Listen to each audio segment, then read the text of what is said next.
Montana Talks here. Live and local. This is Montana Talks with Aaron Flint.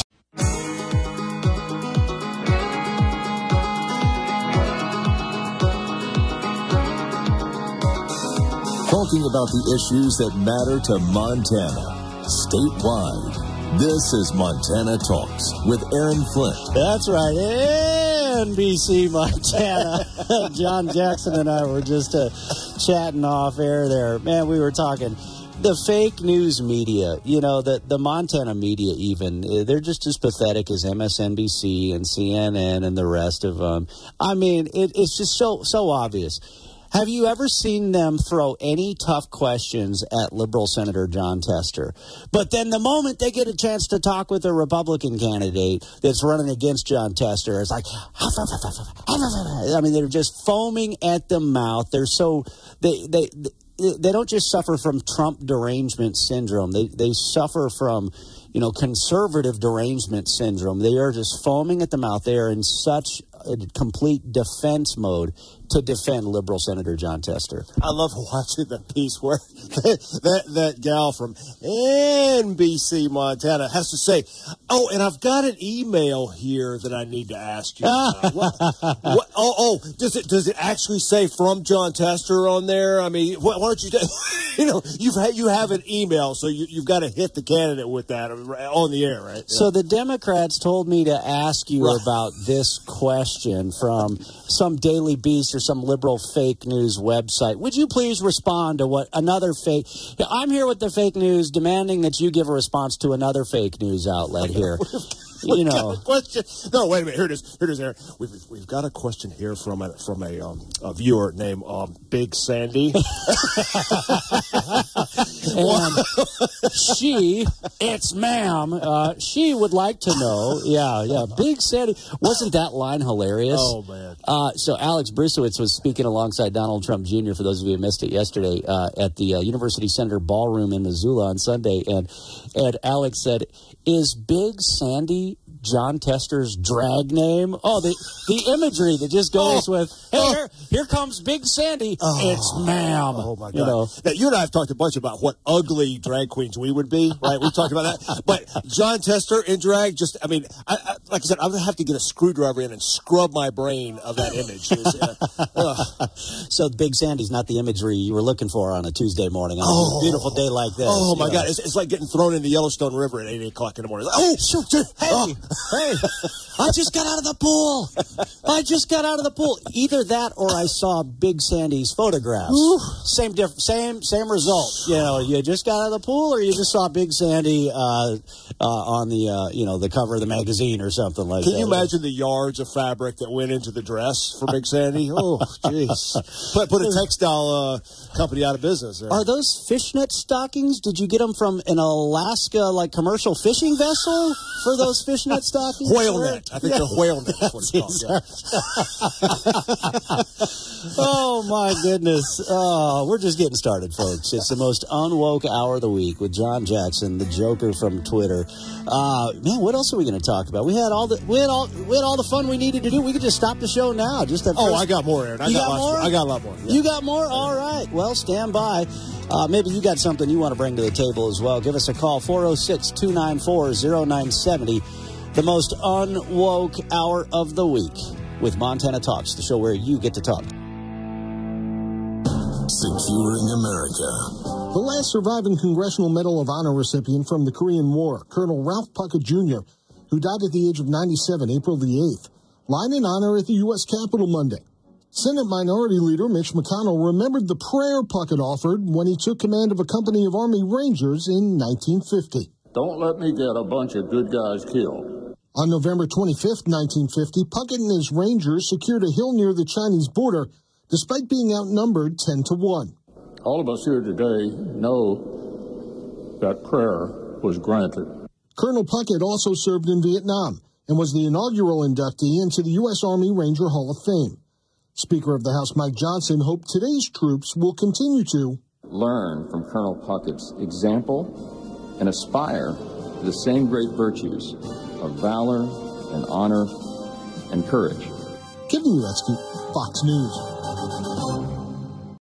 bullet points. I'm Eben Brown. Guess which city is seeing a giant spike in the number of people applying for firearms permits?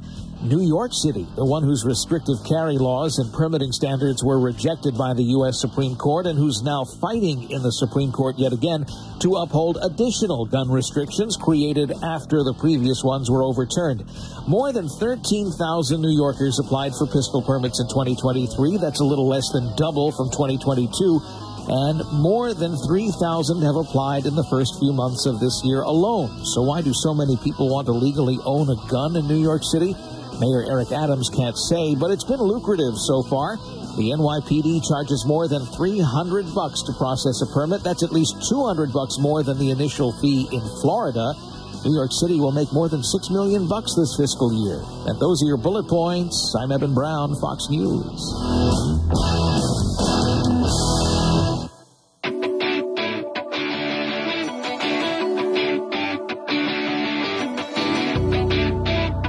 This is where Montana talks. Montana Talks with Aaron Flint.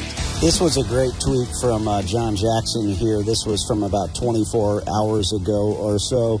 So much seizing.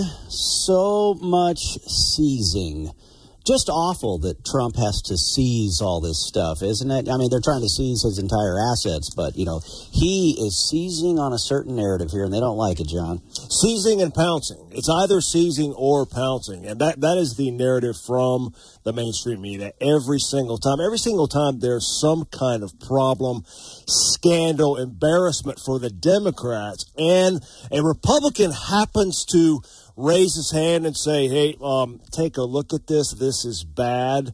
Then the story in the mainstream media becomes Republicans' reaction to this scandal. Not the scandal itself. It's that Republicans are somehow pouncing, seizing, taking advantage of this unfortunate incident. Yeah, exactly. Yeah. Let's ignore the true outrage here, which is these pro-Hamas terrorist demonstrators, rioters, these people calling for the death of Jews on these college campuses. Let's ignore that. What's really outrageous is that Republicans are pointing this out. The Republicans are criticizing the crazy pro-Hamas terrorists that the Democrats have got as the base of their party right now. Yeah, it's crazy. Hey, we were talking about liberal Senator Jon Tester. I don't know if you saw this I think it was on CNN over the weekend, but Mike Berg with the National Republican Senatorial Committee sent this clip out. So CNN was talking about the battleground states, the Senate race here in Montana, Senate race in Ohio. Mike Berg called this a brutal segment for Jon Tester and Sherrod Brown. Tester and Brown need to appeal to Trump voters to win, but they're on video bashing Trump's presidency, calling him a racist and saying people should punch Trump in the face. Tester and Brown are as liberal as they come. Listen. I don't have much use for Donald Trump. No surprise to this crowd. I think he's been a terrible president who's betrayed workers. Some call him a racist, which I agree with. You got to call it for what it is. It's racism. And quite frankly, it's dividing the country. That's how he hopes to win, I guess. And I don't think, even in states where Donald Trump won big, that it does you any good running away from Donald Trump. I think you need to go back and punch him in the face. I mean, the truth is this guy is bad for this country. There you go. But now, of course, that remark came, I think that was in 2019. So the year after he was reelected the last go-around, but see, so he was talking tough after the election was over. But now he's got to wag his tail and pretend that he likes Donald Trump. No. Vote for me, even if you voted for Trump now. The beauty of being a Democrat, particularly here in Montana, is, they will publicize, the media out here and their websites will publicize all those things they say out to his voters. Right? But then they will never publicize all of the other stuff because they want the base to know what he says for them, but they don't want the rest of y'all to know about it. They're counting on you being stupid. Okay, they're counting on you not paying attention at all, not knowing who he really is, how he votes, what he says. Yeah, it's interesting. I've been because I've been traveling around the state doing these events with Americans for Prosperity Montana, we're sitting in front of restaurants. Well, yesterday I was sitting out in front of a hardware store. And so you just talk to random people that are coming by. And so it's been really interesting. You see a lot of great friends. You run into listeners, of course, but then you run into those people that are still in denial, that still are like, oh, they're not responsible for the inflation. And you're just like, and we're nice because, we're in somebody else's business. So we're nice to folks and respectful. And, but it's just like, there are just people out there like a drug addiction. They're going to be in denial, and it doesn't matter how bad things get in this country. They're still going to vote the way they're going to vote. Let's go into the phone lines here. We've got Richard in Jordan first up. Richard, what's going on? Good morning, gentlemen, and happy Freedom Friday on a Tuesday. That's right. That's right.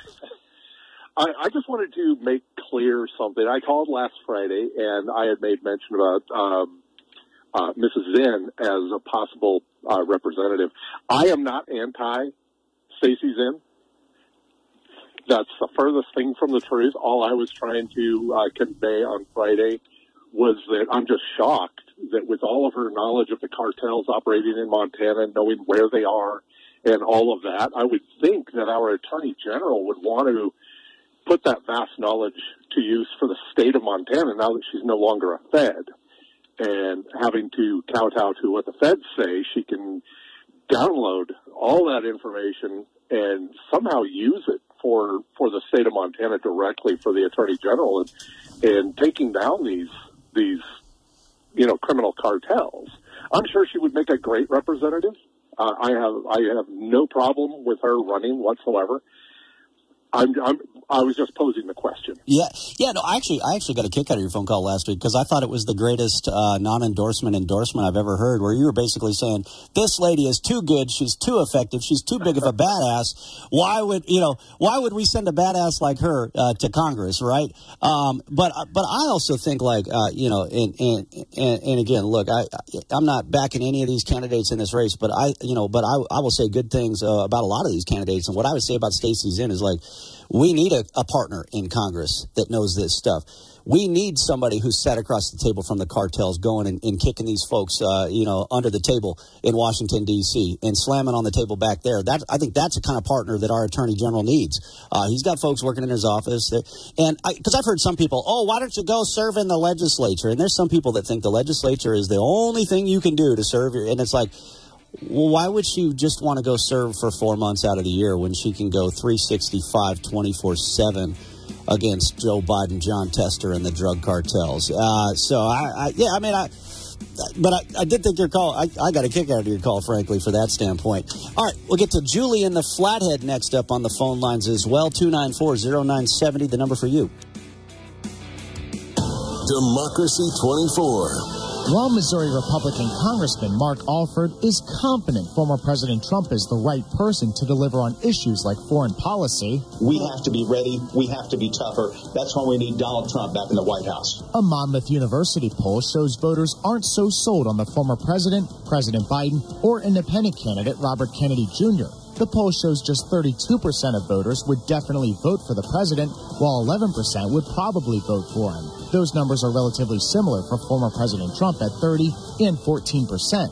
About half of those surveyed say they would definitely not vote for either candidate, which are numbers that haven't changed much since the fall. Only 35% of voters have a favorable opinion of Robert Kennedy Jr. Inflation and the economy polled as the top issues for voters, with immigration and abortion also at the top of the list. In Washington, Ryan Schmelz, Fox News.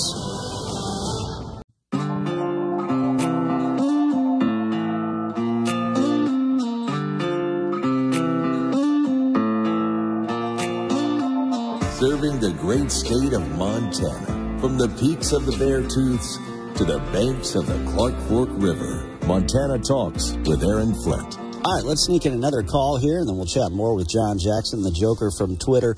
Julie in the Flathead, thanks for the call. What's on your mind this morning? Well, as I'm listening to all of this poor behavior by people not being honest and ethical, there's one thing that comes to mind. There is power in prayer. And speaking of prayer, Thursday, May 2nd, which is this week, it's the 73rd Annual National Day of Prayer. So here in the Flathead Valley, they are having a gathering at Grouse Mountain Lodge at 10 a.m. It is open to the public. Last year, they had about like 150 people. I think the year before, when they first did it, it was maybe 100 people gathered. But it was people from like Eureka and Polson and Coram and Big Fork, Whitefish, all over the place. And, you know, you can have a lot of tenacity, you can have a lot of money, but you can waste a lot of energy if you don't have God leading you in what you do.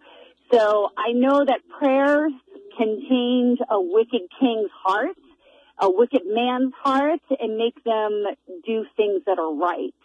So I just want to let the public know about it. Mark your calendar. Come. It's an hour-and event that takes place at Grouse Mountain Lodge this Thursday at 10 a.m. You know, the Flathead Valley is a beautiful place. It's God's country, right? But the thing is that there's a lot of things going on that we need to be praying for our city council, for our school boards, for family units, you know, for businesses and so much more, because a lot of people are being squeezed more so than what they realize. That's exactly right. Yeah, it is. And, you know, the other thing is, too, is it's very sad to know that 8 weeks ago that we were the headline for NBC Dateline. Cartels have taken over 6 reservations in Montana. That's sad. That's not okay. Yeah. Right? Yeah. And we need prayer because, you know what? When people start standing up and start doing the right thing, that's when change happens. We can't just keep depending on the government or somebody else will do it. People need to start getting morals and ethics in their own hearts to where they start standing up. That's when change is going to happen, of no longer putting up with poor behavior. So that's right. Well, I just think prayer is really important. That's right. And so often we our listeners, you know, we'll talk about all these challenges, all these problems facing our country, and our listeners are like, yeah, well, what can we do about it? And why do we so often forget to simply pray? You know, the simplest thing, the most important thing that we could do. Why do we always forget to do that, right?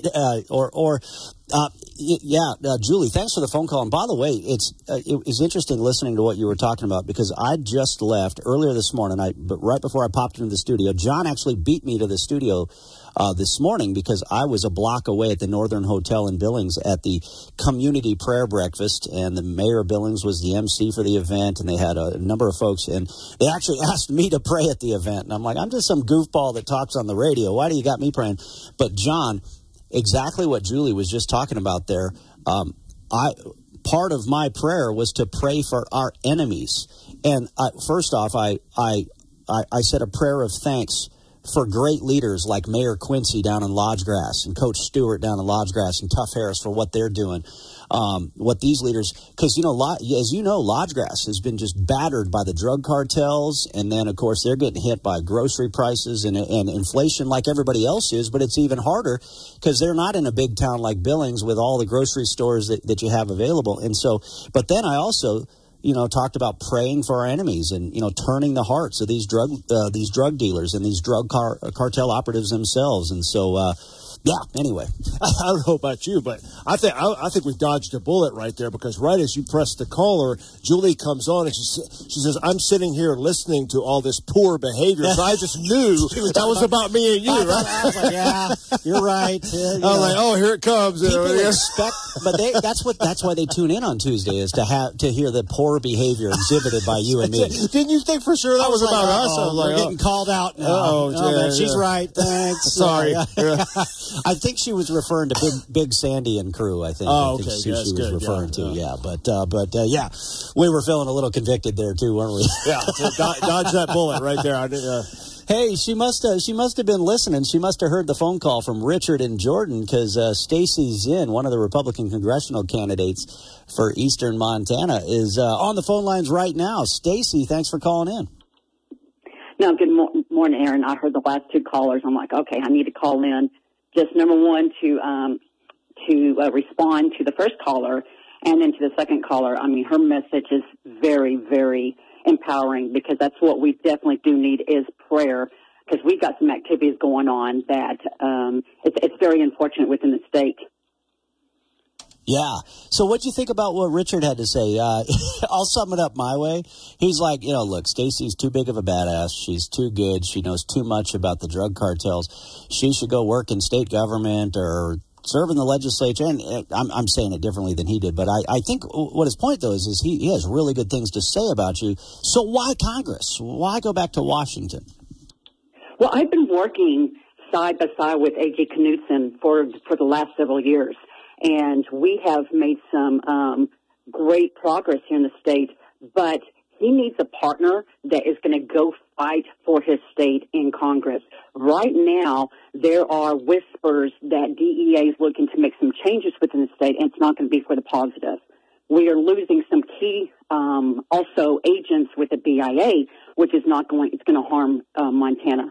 And no one is paying attention.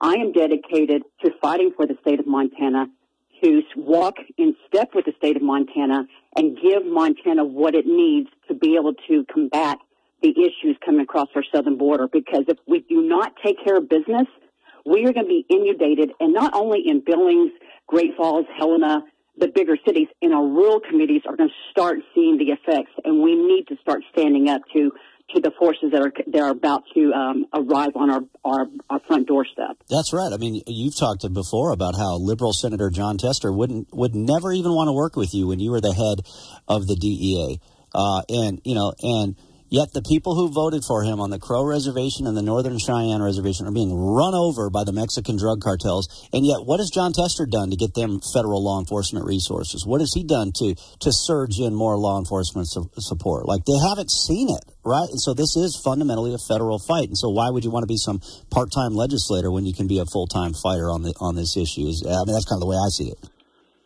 Well, unfortunately, the senator, I've never met the man. Here I have been a supervisor for the last 10 years, and he has never ingratiated himself to my office. When I gone to travel to other events, he was nowhere to be found. So it's very disingenuous when you have a senator now thumping his chest that he's all about the southwest border, or he's all about Montana and the fentanyl problem. No, excuse me, sir, you have not. All of a sudden it comes into national news that we have a problem up here. That's when you poke your head up. Absolutely not. We need to elect people that's going to take care of Montana and not going to be this facade or this fake person going around, trying to grab votes at the very last minute. That's not right. That's right. Well, Stacey Zinn, thanks for calling in. Nice surprise phone call. Great to hear from you. Thank you, Aaron. All right, phone lines are open for you as well. You don't even have to be a candidate for Congress. Phone lines are open for everybody, 406-294-0970. You can also message us on our Montana Talks app. Yeah, we mentioned Alex Brusewitz was wondering, he's good buddies with the Trump family, so he lives in Palm Beach, Florida, so he's not familiar with all the Montana town names, so he thought that Big Sandy was Jon Tester's drag queen name. Alex Brusewitz added this. He says, every 6 years, Jon Tester flies from D.C. to Montana to pretend like he's some sort of moderate, but he has zero moderate bones in his obese body. Tester voted to impeach Trump 2 times, and he votes with Biden and the far left 100% of the time. Montanans will vote that fraud out. John Jackson, I don't know if you saw this video. Donald Trump Jr. and Navy SEAL veteran Tim Sheehy actually went to Jon Tester's empty office in Missoula, apparently. Hey guys, Donald Trump Jr. here. I'm here with Tim Sheehy, who's running for a United States Senate right here in the great state of Montana. We're in front of Senator Jon Tester's office, and of course, no one's here because he's doing the bidding of Joe Biden and the swamp in Washington, D.C. He's forgotten where he's from. He's not in Montana. He votes with the Biden administration 100% of the time. That doesn't represent Montana. This is where we can change the trajectory of the United States Senate and America. Don said it all. We got to save America. America's at a crossroads. Jon Tester's voting to have boys and girls sports. He's voting for open borders. He's voting to fly illegal immigrants all over this country while America's veterans are homeless on the street. Time to send them home. TimFromT.com. Oh, John, I'll never hear the name Big Sandy the same ever again. To all my friends in Big Sandy that are just as mad at Jon Tester as the rest of us are, I'm sorry, but I'll just never hear the name again the same again. People don't understand, and a lot of people don't understand how good Don Jr. is at mockery and ridicule and comedy. He really is a very, very funny guy. And if he wants to go after you, mock you and everything, he's one of the best out there. Because he's so funny, he's so articulate.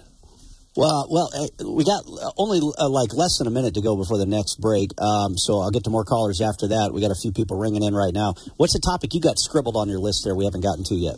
Big thing that's come out, and a lot of it's on Twitter, you're not hearing about it in the mainstream media, is this case with Donald Trump and the classified documents case.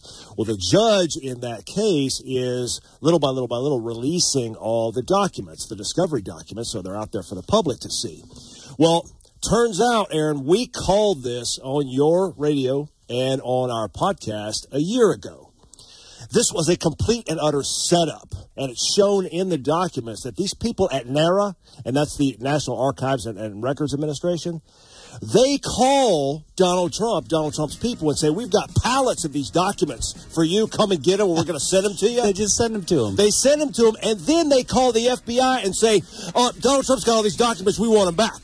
By the way, I think I just saw a news flash that like this corrupt judge in New York is ordering Trump to pay thousands of dollars in fines in the hush money case. Yeah, exactly. Yeah, tip money, buddy. Great response. Tip money. Yeah.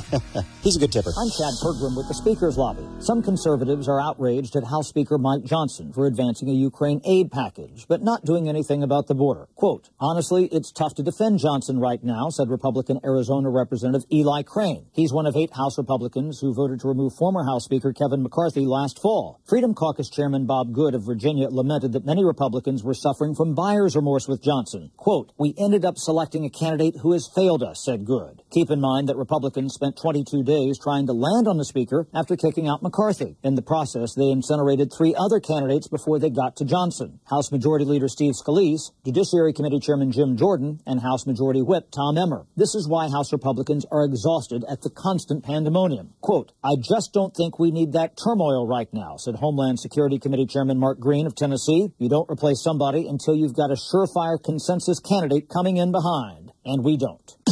With the Speaker's Lobby, Chad Pergram, Fox News. I'm a professor. Yeah, whatever. I'm a cop. Oh, man, that was great. I'll tell you what. If you guys missed Monday's Montana Talks, we took callers throughout the morning. And, man, these nutjob left-wing professors, these pro-Hamas terrorist rioters and protesters on these college campuses, what about the lady screaming as she's getting arrested, I'm a professor? Yeah, whatever. Get in the back of the patrol car. Aaron Flint here with Montana Talks. If you miss 1 second of the show, it's all on the Montana Talks podcast.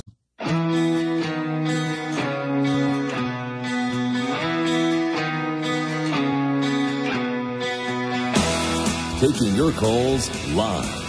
406-294-0970. Montana Talks with Aaron Flint. All right, let's jump into some phone calls here. 406-294-0970 as we got John Jackson, the Joker from Twitter, sidekicking with us here. Not only do we want to hear from you, but we also want to get John's take on what you had to say as well. So we're taking if you got a quick question, quick comment, that makes it more fun because then we can get through more callers and get John's reaction as well since he's graciously given up his time with us here on this Tuesday. Bob in Belgrade. Bob, what's going on? Well, just comment on Big Sandy. I think he wears that plastic snow fencing for fishnet stockings. Yeah, like the orange stuff that you might see on the ski hill, you know, like. That's it. That would fit perfectly. Well, yeah, I mean, we got to be careful. I mean, he might be the next drag queen featured at the drag show targeting kids on Malmstrom Air Force Base, you know. Yeah, he could be right on that RuPaul. Old Big Sandy. I'll let you go. All right. Hey, thanks for calling in, Bob. Good to hear from you. Yeah. I can see his ad. He's going to go for the trans vote, Aaron. He's going to cut a TV ad with Zoe Zephyr. and he's going to be full dressed up like Big Sandy going after that tranny vote out there. He's got to catch those 17 trannies that live in Montana. He's got to get their votes. Well, Jon Tester, he will wear the orange, not the fishnet orange like you see on the ski hill, to mark the lanes, etc. Keep people from running into the chairlift. But he wore Hunter's orange. I remember it was during, I think, the 2012 election. He wore Hunter's orange to make it look like he's a big sportsman. The guy hadn't had a hunting or fishing license in 16 years, but, oh, look at me. I'm a big sportsman. I mean, the guy's just been a phony since day one. Okay, look right out across your studio over there. See that hill right over there? Do you think Jon Tester could grab his shotgun and walk up that hill? Actually, I will say, hey, He can move. That boy can move. You've seen him running from 0 to 40 yards, baby. Well, okay, yeah, that's right. But no, you see the way. I mean, these fake news media outlets here in Montana that just copy and paste Jon Tester press releases and do these puff piece interviews. They never ask him tough questions, but then they foam at the mouth and act like attack dogs anytime a Republican shows up in their TV studios or whatever. But if Jon Tester actually has a camera in front of him with somebody asking tough questions, that boy can move. I'll tell you, I was running. When I saw them go exactly to who they were was during COVID. That's where you saw it. Normally, they're just the paws up, supine, submissive people for the Democrats and pass on the talking points like you're talking about. During COVID was when you saw the fangs bared, the snarling nastiness, just like the national mainstream media, when they wanted your schools closed, your churches closed, your business closed, and by God, if you didn't do it, they were coming after you with everything they had. Yeah, that's why they loved all the COVID mask mandates and more, because you could just see this anger and hatred boiling within them, and that was their excuse to come tell you off like they've been wanting to do for a long time. And then we all said, yeah, get out of my face, man, whatever. And boy, did that really make them mad. Let's go to Brad Molnar in Laurel. Brad, what's on your mind? Yeah, thanks, Aaron. I've been looking into that new EPA rule that would cost $600 million to upgrade Coal Strip 4. And it's only a $400 million plant, so that means it's shut down.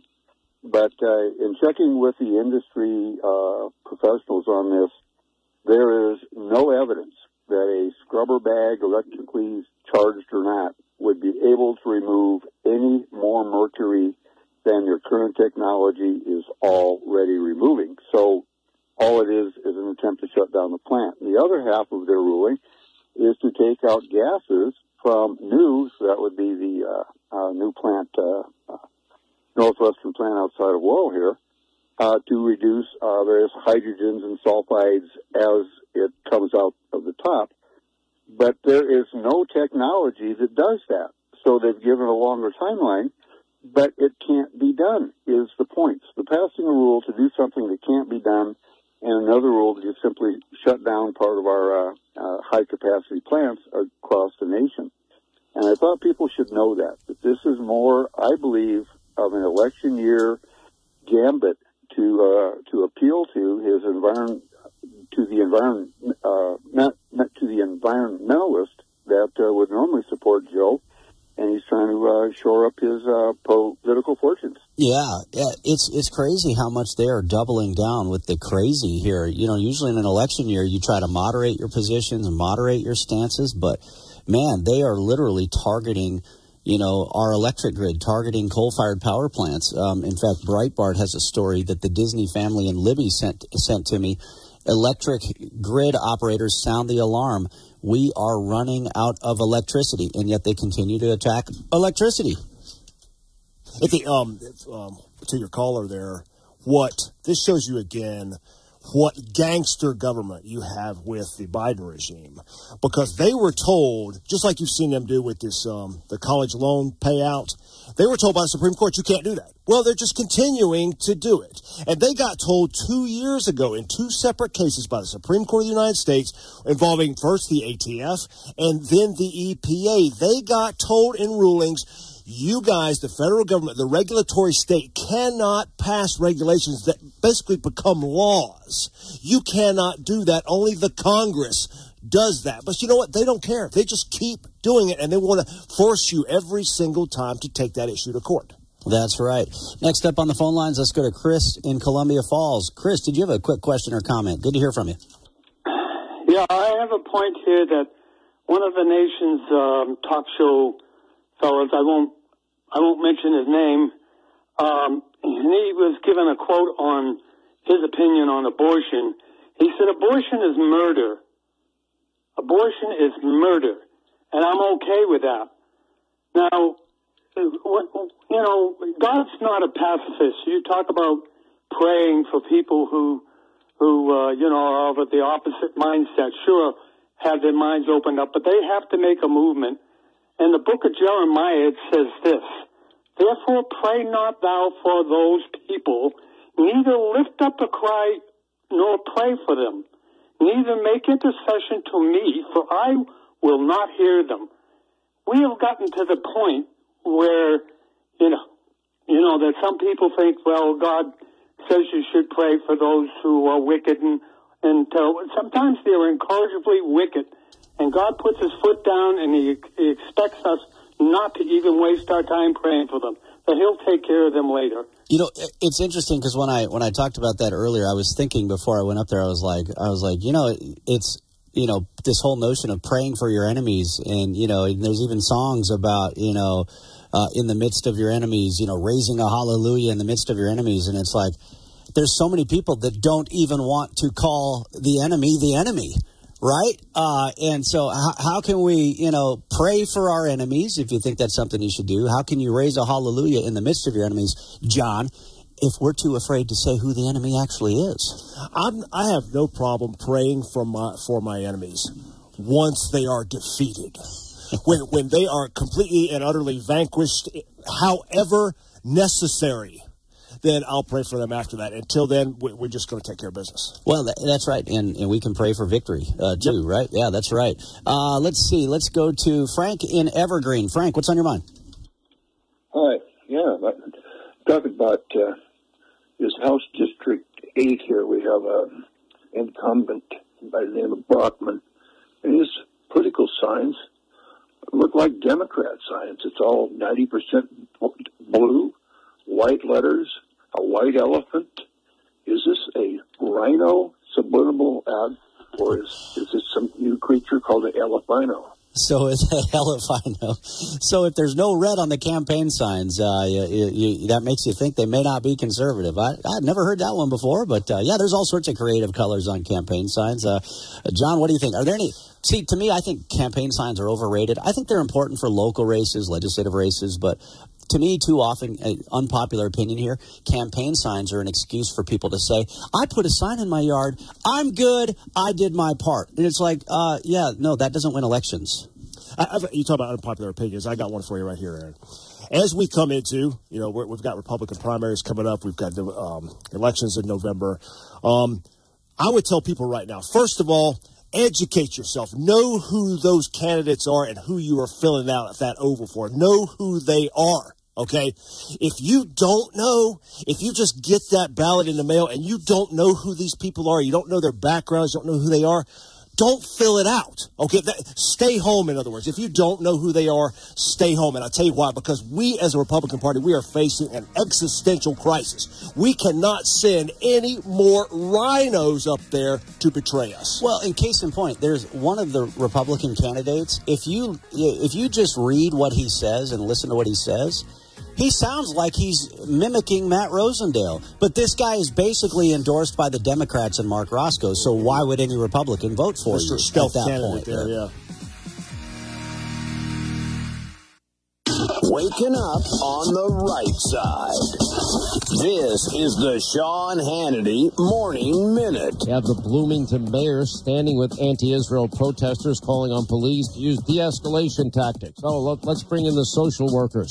You have fights breaking out. This was at UCLA. They're playing the Star-Spangled Banner, and fights break out between pro-Israel and pro-Palestine protesters. At GWU, you have students standing up to anti-Israeli protesters warning fact faculty are indoctrinating kids with lies and hatred. Jewish students at the University of Texas are now being removed as we speak. It's on Fox. Their escalating anti-Semitism is spiraling into, quote, Jew hatred. Multiple students at UT Austin said that they were approached and told to go back to Germany. What the hell is going on in our country? From coast to coast, from sea to shining sea, it's the Sean Hannity Show.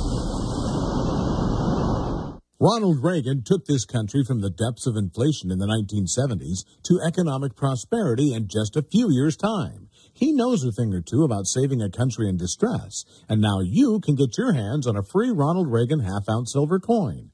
All qualified callers who call the top-rated precious metals company, Goldco, this week will get a free Ronald Reagan half-ounce silver coin. Call 855-815-GOLD and get yours free while supplies last. Ronald Reagan cut taxes, cut government spending, and gave us peace through strength. Now you can celebrate this great president with a limited-run half-ounce silver coin from the top-rated precious metals company, Goldco. They're a 7-time Inc. 5000 winner, #1 rated gold IRA company with over 5,000 5-star reviews. Call them today at 855-815-GOLD and get your hands on a free Ronald Reagan half-ounce silver coin. Call 855-815-GOLD. That's 855-815-GOLD. This is the Montana Economic Minute. Nuclear power runs ships and submarines. It accounts for 62% of electric generation in France, but it's never accounted for more than 20% of power generated here, and few new plants are being planned. With carbon emission concerns shutting down coal and intermittency challenges for renewable energy substitutes, why aren't we building more nuclear power plants? The conventional wisdom is that nuclear is expensive to build, and there's ample evidence to support that notion. But it may surprise you to know that even a fully paid-for nuclear power plant using conventional technology can be more expensive to operate than other technologies, particularly natural gas. Some of the reasons are physical. The light water reactors of most nuclear plants are less efficient than thermal fuel technologies and must be scaled up to produce the same amount of electricity. It's a more complex and, yes, more regulated technology as well, driving up costs. Bring back in the construction costs, and you have your answer. I'm Patrick Barkey. Brought to you .com/RADIO. Brought to you from the Montana Hot Spring Spas, the hot tub company that your friends recommend, Studio.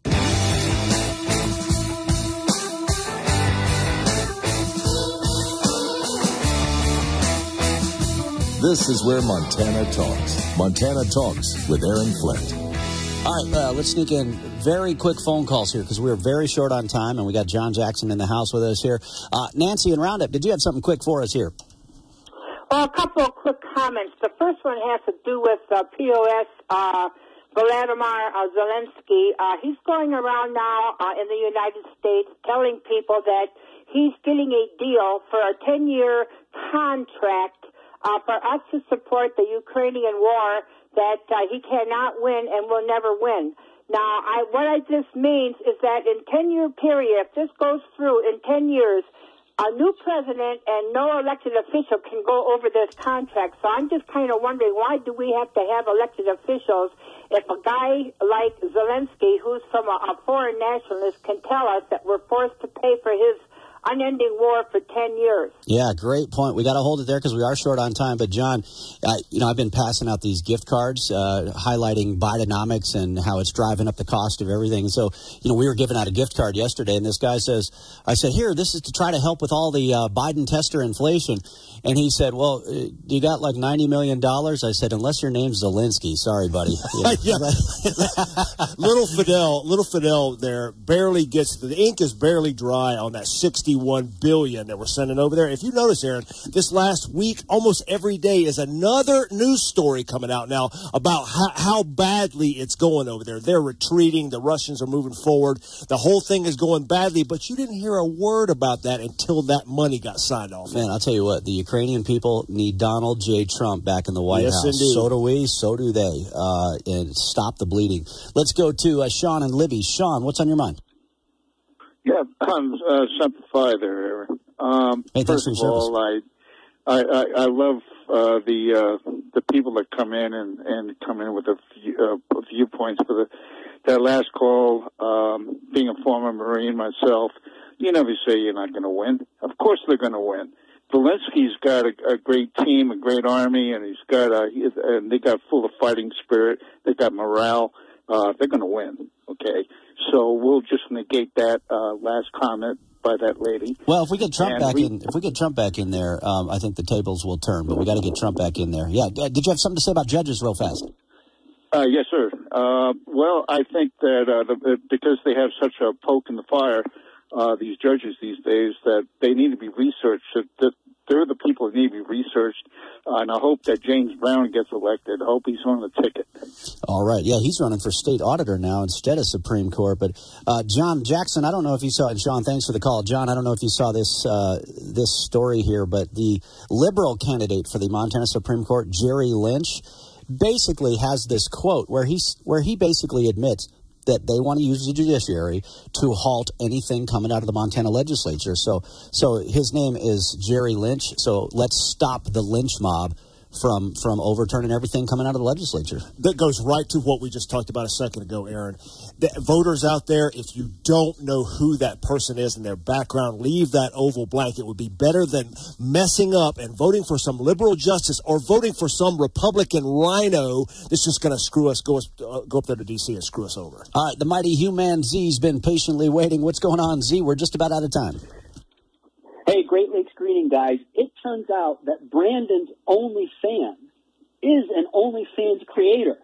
They've been paying this young lady, Farah Khalidi, money for political ads, but she hasn't been disclosing the fact that these are political ads. I think that's a campaign violation, but I don't know. But a naked violation of campaign finance. A naked violation.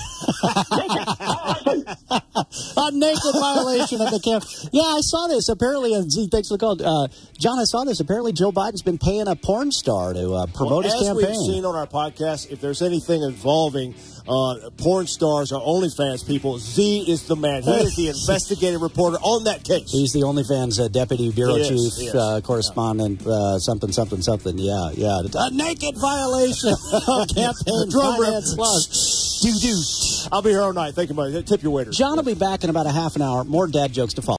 Wow, what a show on Monday's Montana Talks. We had highlights, Donald Trump Jr., Tim Sheehy, and more from Sunday's event in Missoula, Montana. Plus, I got to catch up with Lieutenant Colonel Ivan Raiklin, retired Green Beret, who was traveling to Billings, Montana, with General Michael Flynn, and then a lineup of incredible phone calls from all across Montana. That's always the best part, taking your phone calls, getting a chance to hear from you.